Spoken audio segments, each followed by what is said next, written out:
video today, I want to talk a little bit about the hierarchy of competence. That's a system that I found in the web, and it's very interesting and very motivating for learning, keeping on practicing, right? I think the more we understand how that works, the easier it is also to be nice to ourselves and not have too high expectations, right? Sometimes we compare ourselves with other people and we think they learn quicker or they're more talented. I think most of the time that's just nonsense. Probably they just practiced more. And at the same time, I want to show you a little bit my process of transcribing and also my process of not knowing something and then sort of slowly peeling the onion and getting to other levels of knowledge. So let's get right into it.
So I found this pyramid or hierarchy of competence online. I googled some other guitar lessons and it's basically an explanation for learning, which I find really very interesting. And the first level is unconscious incompetence. Basically, you don't know what you don't know.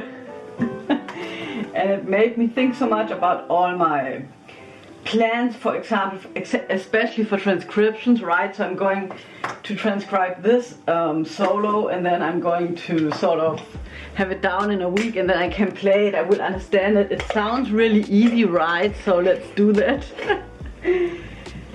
And I think it's also really important that we have that illusion that it's doable, because otherwise maybe we never start, right?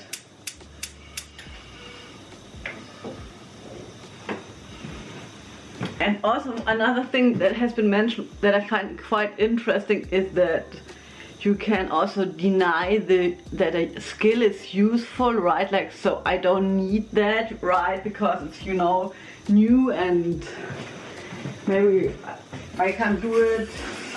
And you know, if you hear somebody who plays really well, like that would be the last level of the pyramid, which you can't achieve like in more than one or two, you know, areas of your life. So, but you know, if somebody plays really great guitar, it looks so easy, right? And we think, wow, we can just do it, or it can't be so hard. And then of course it is very hard to learn it and to understand what you need to learn to play like this. That would be the level number 2. That would be like the conscious incompetence. The conscious incompetence, right? Like, now you know what you need to work on. I think a lot of people who start out with jazz guitar experience exactly this. Like, first they think it can't be so hard, and then they get into it and then they understand how many things there are that you need to learn, right?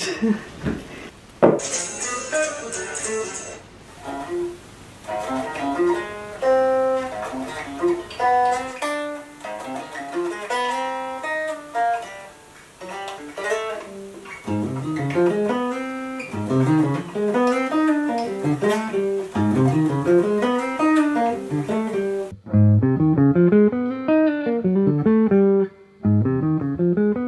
the level number 3 is the conscious competence. So somebody knows how to do something and also can do it very well, but it still requires some effort. You have to concentrate, you know the process, the parts of the stuff that you need to do, but you couldn't talk to anybody while you're doing this. And you're pretty good at it. And then the last level, like the unconscious competence, is that you are so good at it that it doesn't need this extra effort anymore. It's sort of part of your DNA. And I think this is the biggest misunderstanding with jazz improvisation, is because people sometimes don't know what they should play in an improvisation, for example. And in the end, if you reach this last level of competence, you're more like making music in the moment and reacting to what's happening around you, sort of listening to the other people and listen to yourself, and then just follow what comes out, sort of maybe try to tell a story. But that requires really that all those scales and arpeggios and licks and everything that you're learning has to be in a subconscious level. And we humans are much faster on our subconscious level, just like, like your fingers already played something that's maybe great in this situation, instead of thinking what you're going to be playing, which is always going to be late because the moment is over already.